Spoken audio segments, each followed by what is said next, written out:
Hi guys, welcome to my kitchen. So, as you know, it's summer and we're in the middle of all of the big giant cookouts that are going on and the summer holidays. And summer cookouts mean potato salad. But if you don't like the traditional potato salad, or if you do and you're just looking for a way to change it up, then I invite you to try my loaded baked potato salad. This is so good because it has the classic flavors of ranch dressing mixed with like a loaded baked potato in a potato salad form. And it's just a really nice flavor. It doesn't have that sweetness that a traditional potato salad has. It doesn't have the mustardiness of that. And so for people who aren't a big fan of that flavor, this is a really great way to try it out. So to get started, I have 3/4 of a cup of mayonnaise in my bowl and 1 cup of sour cream. You can really just kind of eyeball this. A lot of times I just kind of start with the general measurements and then go from there. So mix that up in your bowl first. And then we're going to add our seasonings there. Definitely salt and pepper. Pretty generous on the pepper side of that there. And this is to taste, of course, so you want to get it mixed in and mixed in with the other ingredients as well before you add more salt, especially if you boiled your potatoes in salted water. I have about 2 tablespoons of fresh dill. I really, really enjoy the fresh dill flavor, which I'm sure you have figured out by now.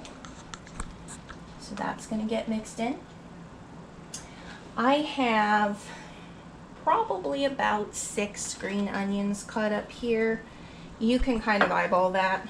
Obviously, it looks like I cut up way too many of them, but that gives it that really nice onion flavor. It really cuts through all that potatoiness that you're going to have.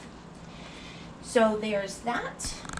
Then I have bacon, and you can add as much bacon as you want, or as little bacon as you want, but definitely add bacon, because I made this before when I did not have any bacon in the house and it was really lacking flavor. The bacon just does something wonderful to it and it gives it another dimension of flavor. So that day I actually had to go out and run to the store and buy bacon because it just did not taste good. Then our last ingredient, aside from the potatoes, is going to be about 3/4 of a cup of just shredded mild cheddar cheese. You could also use sharp cheddar as well.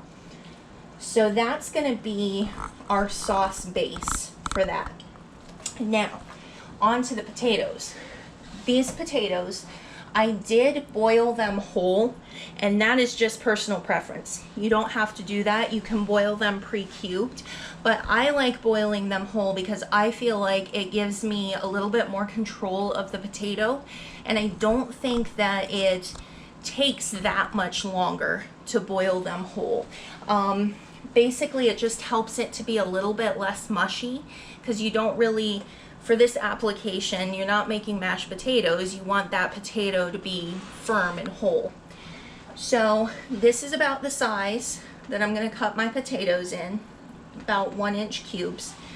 And I did, after I took these off the heat, I did put them in the refrigerator for a couple hours because you don't want it to be piping hot when you put it into this, because it's just going to make this it's going to melt those things down, and you don't want that. You don't want that to be melted down. You want everything to be well chilled before you put your potatoes in.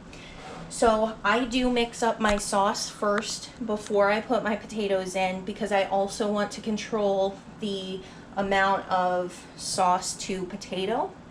So the amount of potatoes I boiled today was a 5-pound bag. That was probably a little bit excessive. Usually for a normal recipe of this size, I would go with about 2.5 pounds of potatoes.